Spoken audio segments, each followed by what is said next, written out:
देवापुढे उभं राहून तुम्ही काय मागता त्यापेक्षा देवाकडे पाठ असताना तुम्ही कसे वागता यावर बऱ्याच गोष्टी अवलंबून असतात.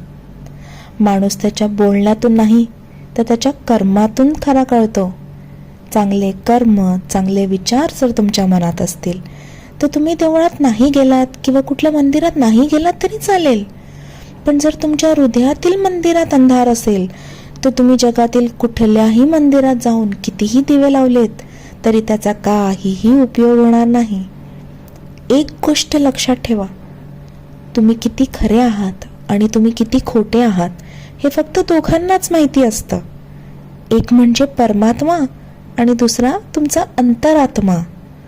त्यामुळे आयुष्यातील या दोन गोष्टी कधीच कमी होऊन देऊ नका.